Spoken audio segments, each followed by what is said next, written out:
Oh yeah. Oh yeah. Okay. We gonna heal in style, bitch. Yes we are. Yes we are. Bitch, we gonna heal in style. Okay? Yes. Yes. Bitch. Okay? We got the lounge. Calm slay. You know what I'm saying? Chilling in the motherfucking crib. We getting our motherfucking Felicia Rashad on, bitch. Okay? Our motherfucking no. We getting our motherfucking Claire Huxtable on, bitch. Okay? Calm slay in a crib. This is the new chill, bitch. You feel me? The new chill. Okay? Yes, hunty. Yes. Now, I'm gonna sit down for a minute. Excuse the mess in the background. I just finished changing my sheets and everything for the bed, and that's dirty pile on the floor. I got to put in the um the hamper, and I will put that in the hamper. And I was in the midst of getting prepared for the night to hit the sack, and it just came on my spirit to have a talk with y'all, you know, because lately I've been getting so motherfucking many epiphanies, and I don't know if this happens to y'all too, but I'm almost for sure, damn well, that I'm not the only one that this happens to, right? That in the midst of your healing process, you begin to get more clarity on a lot of things. And sometimes, oh shit, sometimes, well, a lot of time I think, or what I've learned, is that you get more clarity from a healed space than you do when you're in pain. That motherfucking pain, baby. It is a true thing that you could be blinded by fury. You hear me? Blinded by fury. Now I washed and treated my hair. Okay. Cause baby, first thing, oh shit, damn. Well, first thing Friday morning, I'll be at the salon. I just thought about it. I got my days a little confused. And I just realized that Friday is like, the weekend time. So the salons will be packed. So I need to get there as early as possible. But, yeah, I'll be there early Friday to get my hair done. But that's neither here nor there. When you're in pain and you're trying to figure some things out, especially a bunch of confusion and misunderstanding, let's just take my heartbreak for example. Let me run down memory lane with you for a minute. I was with my ex for well over 2 decades, right? But a large portion of our relationship consisted of him doing jail time.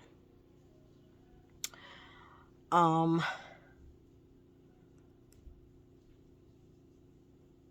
I took it upon myself to wait for him because at the time, that is what I thought love was. I thought love was an action word. I thought love was being there for someone that you love and care for no matter what the circumstances were. Right? My objective about love hasn't changed. I still believe that. However, I can see from a different perspective now. And I'm not talking in terms of um yeah, because I'm just trying to I wanna oh man, just bear with me for a second, y'all, while I try to get a damn, I should have bought that thing to hold my phone and Let me see. I think that's a little crooked. But anyway, just work with me while I talk with y'all. Try to straighten this shit out. Um the the many different perspectives I learned, and I hope that I can touch on all of them within a certain amount of time because I think I only got I think a half an hour on here. Um, one of the things that I've learned is that, damn, where do I begin? Okay. In the beginning, I was very hard on myself. I was hard on myself because I kept saying, you know, I should have known better. And I didn't intend to be hard on myself, but that was the beginning stages of me trying to take accountability. Because at that time, I really couldn't see what I had done wrong, right? And so I still, though, because every time there's a detriment in any type of relationship or situationship, someone is at fault. And I knew I couldn't put all of the blame on him. So trying to be responsible, I said, okay, I got to take some of this blame. And so in a process of pain, I was trying to comb through it and see where I was at fault, and I just could not fucking see it. And it wasn't until recently that I was really able to see it. So let me see. Here's how I was able to see it. I hope this works. And I think it's going to. I think it's going to. But here's how I got the epiphany to not only take accountability. Damn, it still seems far. Not only to take accountability, but to see the part that I played. I finally see it now, right? And there was people saying to me, because I healed out loud. Every part of pain and tear and processing and gathering information and trying to figure out and confusion and anger, no matter what it was that I was feeling, I went to some sort of public platform. I expressed what I was feeling, and it was not in sincerity. It was not to try to make him look a certain way, not even to try to make him feel a certain way. All I know at that time is that the pain that I was going through was so excruciating that I could not keep it to myself, because to hold it in made me feel like I was going to explode. Like, I finally understand where people get all of these emotions and they feel like they just want to scream, or they feel like they just want to fight, so they'll fight their pillows and stuff. I never really had that type of experience before, feeling before, even in death. Even in death. I'm saying that I have been to an experience, well, like, all of us, I've experienced death, it hurting, and I went through the grieving process, but I haven't experienced any type of pain before that made me just want to cry out, scream out, yell out. But this heartbreak, beach, that motherfucking shit right there, bitch, I felt like that nigga killed me 4 times. Right? I could laugh now. I could joke about it now because I'm in a different space. So let me get back to my point. But that is the way I felt. I just know that everything that I knew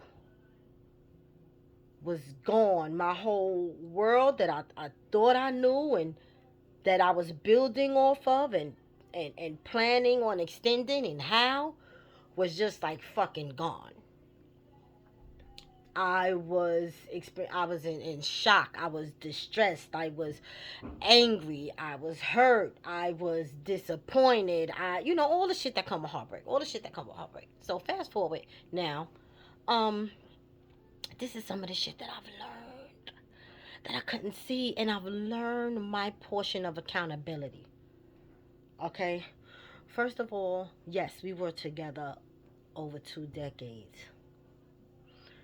We were in love. I thought we were in love. The history that I remember us having, we were in love. We started a family.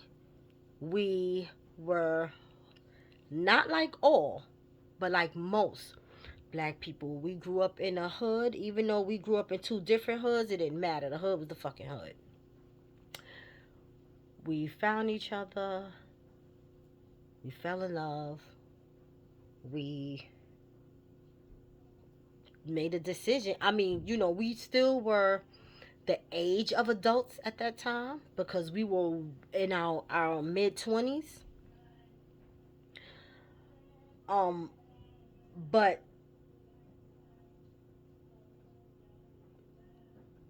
perhaps our thought process was still premature, maybe. Um, but anyway, black kids with hopes and dreams, black youth with hopes and dreams, right?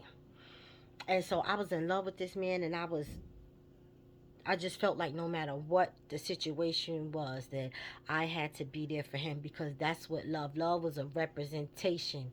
It was just a representation of who you were. It wouldn't it could help you. I guess it could help define who you are, but it represented in a relationship what you could become in unison. I ain't trying to keep romanticizing this shit. So, what I've learned is that I played the role of a wife to a man that I was not married to. I had no business playing the role of a wife when I was not a wife. There were so much that I've lacked in my life because of his absence. I.e., I put a huge portion of my life on hold because of his absence. Because he at one time was a part of my world, and I felt like in his absence, that part of my world had to stop. I felt like it was only right. Right? And it didn't dawn on me then, until recently, that how much do you love yourself when you're putting yourself last constantly, when you're putting someone before you put yourself, when you're doing something for someone else that they would not do for you. As I stated before in other lives that I did, I didn't have any self-esteem issues. I still don't have self-esteem issues. But when you are on a healing journey, and to not just self-discovery, because I think we always need to keep discovering who we are at different phases in our life because we keep evolving, right? So it's not just about learning who you are and self-discovery, but it's about loving who you are in those times, and understanding that self-love, the real like definition of self-love, will call you out on your shit. Self-love will call you out on your shit. All that shit you preach, all that shit you talk, self-love calls you out on that shit. Because I put an end to a large portion of my life. He didn't ask me to. I did it willingly, thinking that, like, I really, in my mind, because we was engaged, but I really felt like we had something solid and that he would one day be my husband.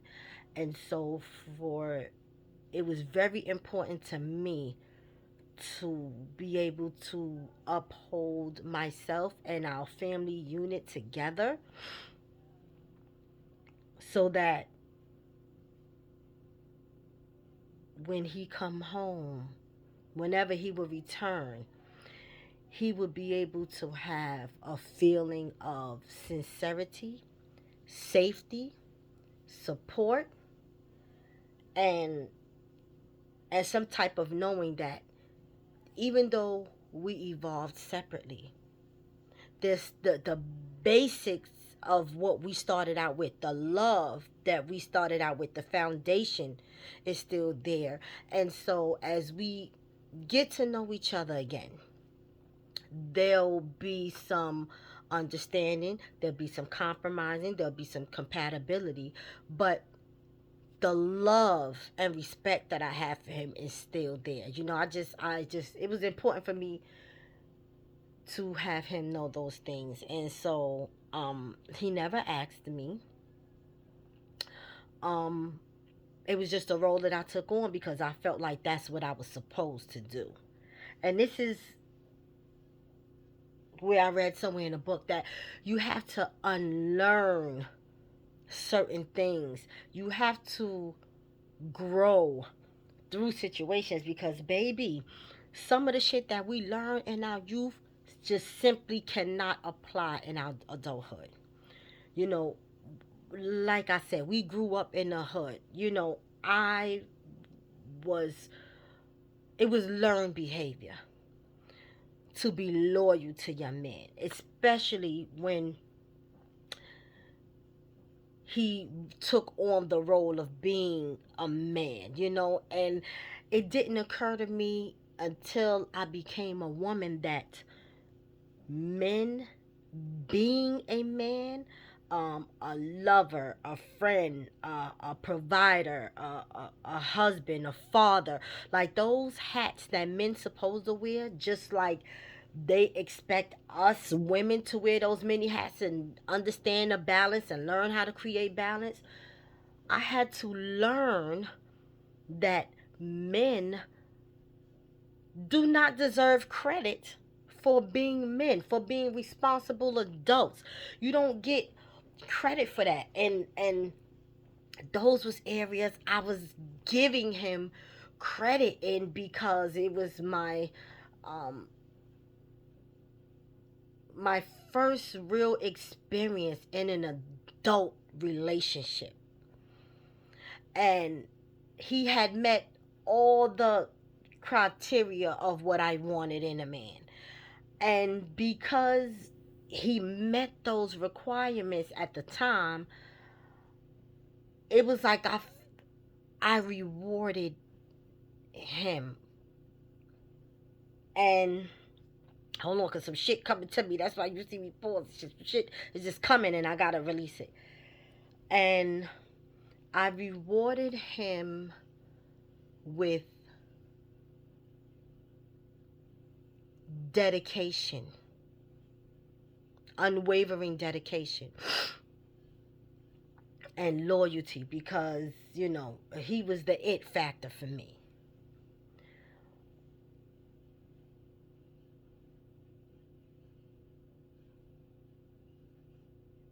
When we moved into our home,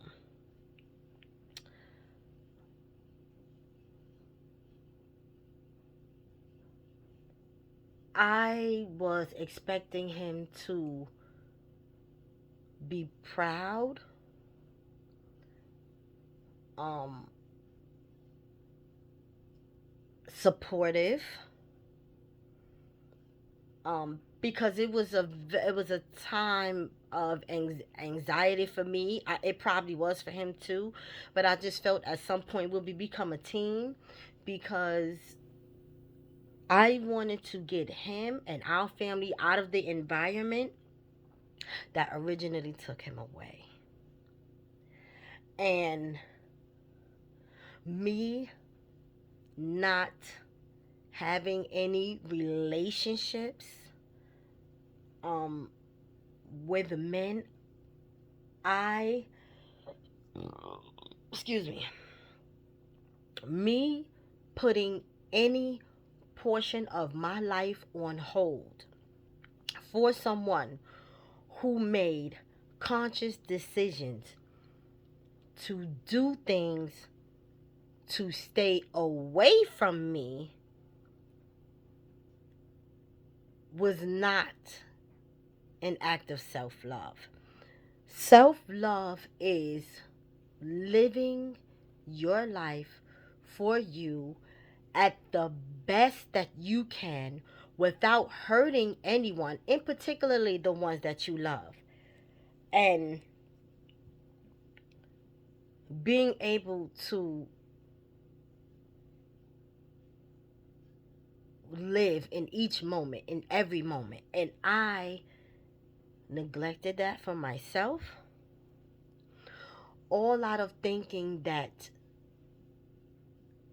I owed it to him some type of way. I think I felt that way because we had a family together,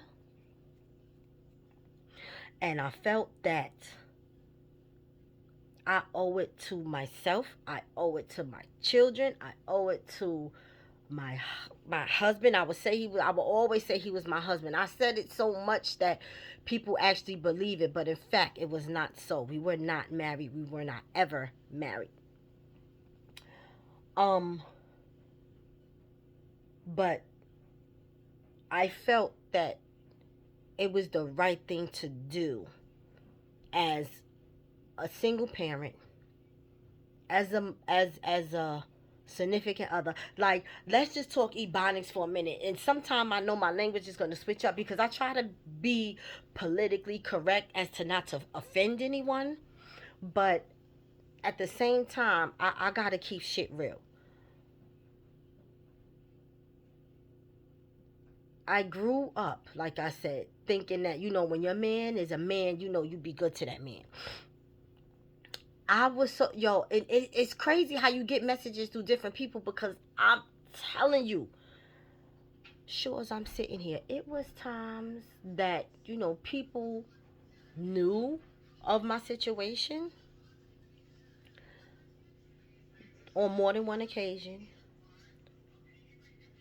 Sometimes it'd be, a male. Other times it'd be female. But in summary, it's just this one particular female that stuck out to me. And simply put, she said, "Girl, you too good to that nigga." And at the time, I took offense because I felt that she was directly, kind of indirectly, like trying to sub me or trying to come for our relationship, trying to say something slick. And just when I look back, I'm just like, oh shit, like, when we young, right? We with these fucking hardcore dudes, these thug niggas and shit, these street niggas and shit. And when you young, that's the move in the hood. That's the move. That's the wave. You know what I'm saying? You want a nigga because them street niggas be about something in that era. I ain't even gonna get on these new niggas. In that era, in my time, street niggas was about something. They were street niggas, but they still had principles. They still had code of ethics and shit. Real shit. I mean, anybody who had the status of wifey that was dating a real street dude understood that. And you understand that things come with that territory when you dating that type of person. And I understood that at that time. When he returned home, and I knew the transition wouldn't be easy for him. So for the most part, I tried to get him adjusted to my work schedule as soon as possible. I didn't even take like a major vacation around that time. I just took a couple of days off, and I was right back at work, and my work is very demanding. So I work long hours, and but in a way, I felt it was kind of good because I wanted him to fully understand how the household ran without his presence. but his presence was still very prevalent in my household because I kept pictures of him around all the time. Um, I, to our youngest, I always gave him stories and showed him pictures and showed him photos, and he always spoke on the phone and things of that nature. And with my oldest, we had our own set of memories that we would share at family gatherings. So, his presence was still very prevalent in my household. But I just wanted him to see how the household ran without his presence there. And so, you know, um, it was basically normal, but I guess our normal and his normal was different. So every time we would have a disagreement, he would pack his shit and leave, right? And it got so draining to the point that uh you know those that was closest to me that knew what I was going through,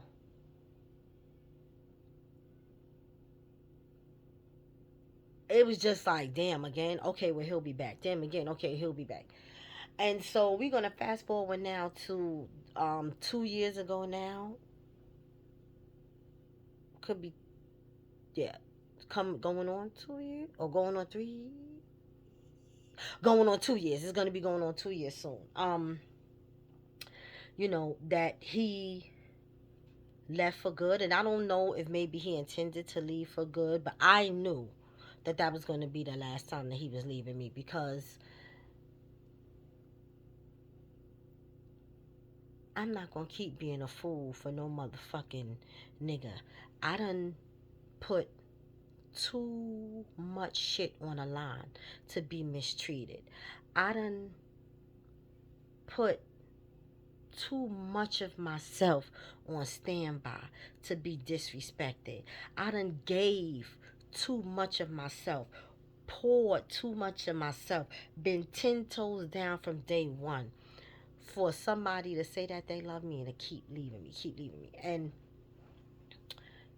that's how because sometimes it still play over my mind, and I think it plays over in my mind because number one, I always need to revisit the memory of it, not as a trigger response, but just as a reminder of the some of the lessons, some of the harshest lessons that I've had to learn about love. And love, especially self-love, definitely is boundaries. Self-love is clear, concise communication. The person in which you are loving on may or may not like what you're saying, but it is very important that they get it. Not that, not people say, I'm not responsible for how you accept what I'm saying. That's fucking true. But you hear me saying it. And I think that shit is so motherfucking important in relationships. And I think that he didn't directly tell me, but there were signs that he was saying it. And for me, those signs was every time we would have an argument or every time he would have a disagreement and he would leave, that was a sign. One of the biggest signs that I've totally fucking missed because I was so in love with someone else more than I love myself, um, was that when he went to when he went away. When he went away. And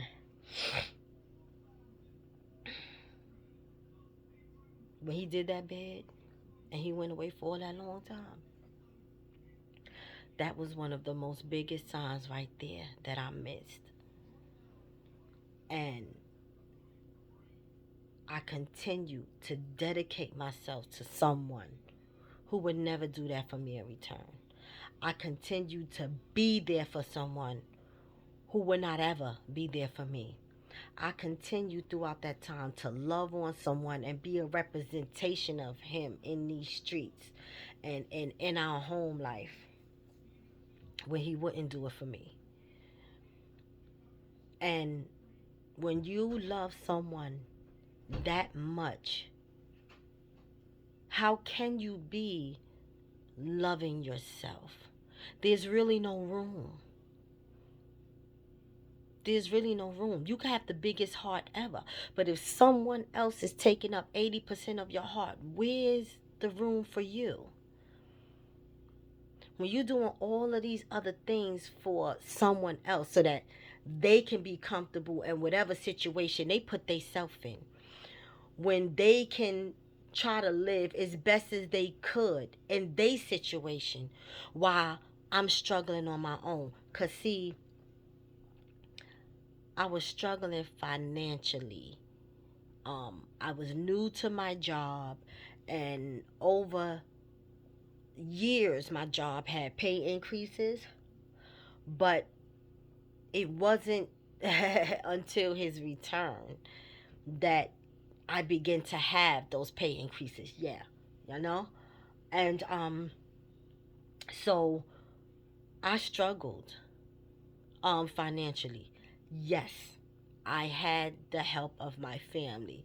My grandmother and my uncle helped me a great deal with my sons. And that is why I always pay homage to them as much as possible, not just because they're my family, but because they helped me in times when they did not have to, because I was an adult woman. And the same way my grandmother and my mom was adults when they had children and didn't have the necessary help but had to figure it out, they could have left me in that situation. They could have said to me, you know, well, you're an adult, figure it out. But they didn't. They took me and my children with open arms. And what I mean by that is just that they provided me with resources they didn't have to. And I will always love, honor, respect, and appreciate them for that. And so getting back to the story, I've learned that, you know, I I did, you know, I went to God. I went to God. I never forget. I went to God. I was in this division in my job at the time. It was four of us. One, two, three. It was four of us. Um, and me and a girlfriend of mine found out we was pregnant at the same time, and I won't forget that. You know, we cried together, because we were both worried about how we can make this happen, how we could take care of our children. And I remember crying out to God and saying, you know, I want to be able to take care of the responsibility you've given me. Just show me the way. I'll put the footwork in. And an opportunity was provided for me. I jumped on it. And it took me a while to be able to coast financially, but I got there. Um, but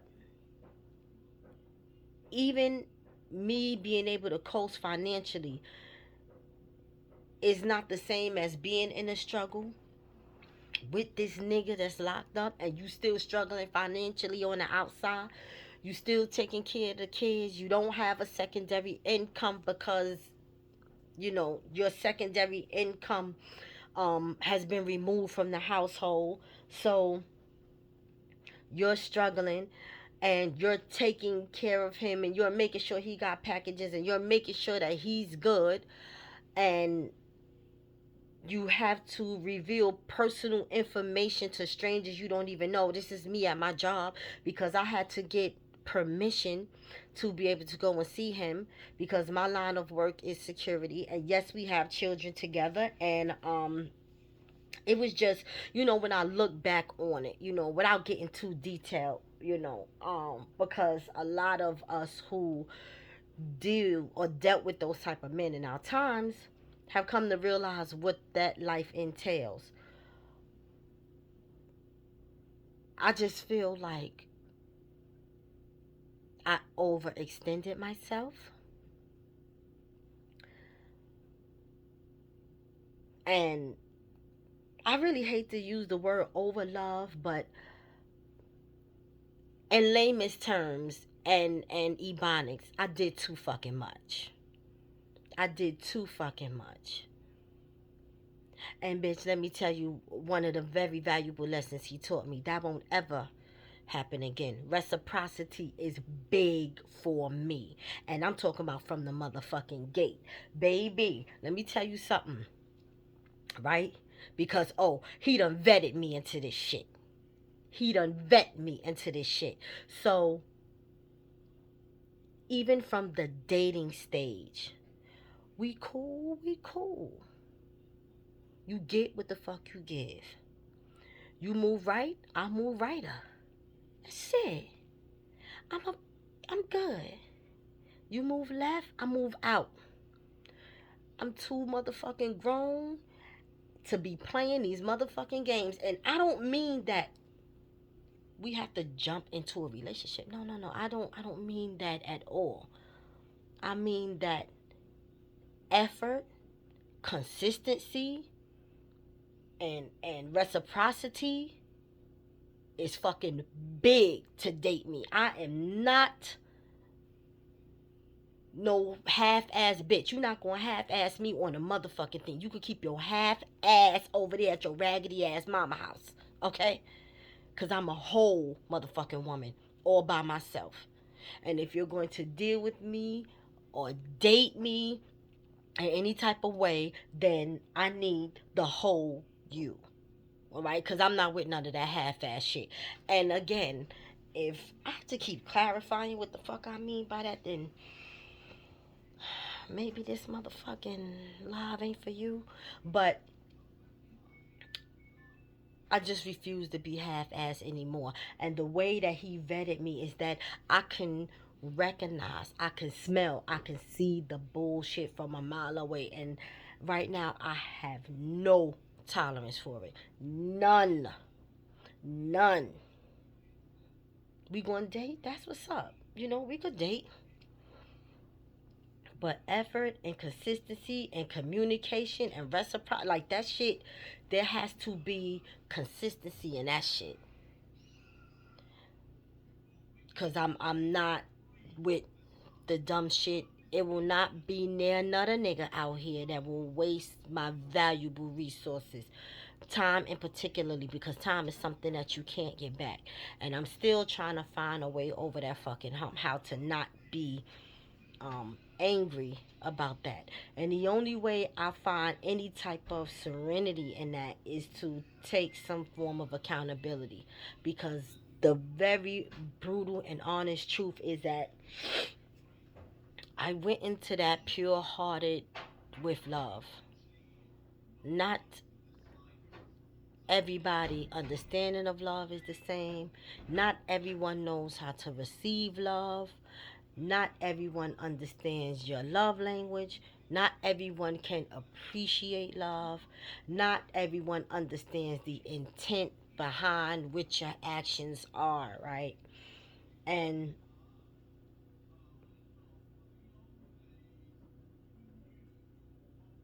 that's the only serenity that I can find in him wasting my fucking time. You know, is that, you know, I thought we had a mutual understanding. He showed me that we did not. I still believe that love is an action word. So when you love someone, when you respect someone, when you appreciate them, it's just some shit you just don't fucking do. And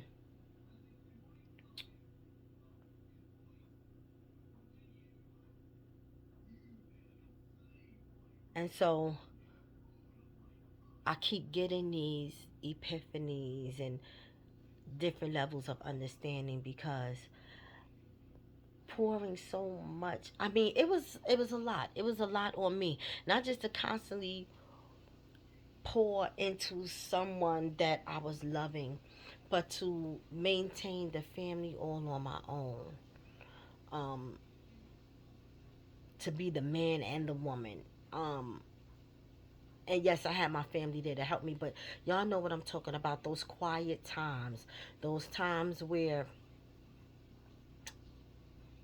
the innocence of the children wants to know more, why their father isn't around, you know, and you keep the details limited because you know their little hearts ain't prepared for what the reality is. And it's just a lot mentally and psychologically that myself and my children went through in his absence, and then on top of that, his return. Like, he he put us through some shit, and he showed his motherfucking ass the best he could. And I just was so confused on why and how. I just didn't fucking get it. And to this day, I still don't get it. But now I'm at the point in my healing where I don't give a fuck. Um, but again, I keep revisiting certain aspects of because I think every once in a while a gentle reminder is good. You know, it's a reminder to listen to myself, because there have been times, baby, there have been times where I would ask myself in my own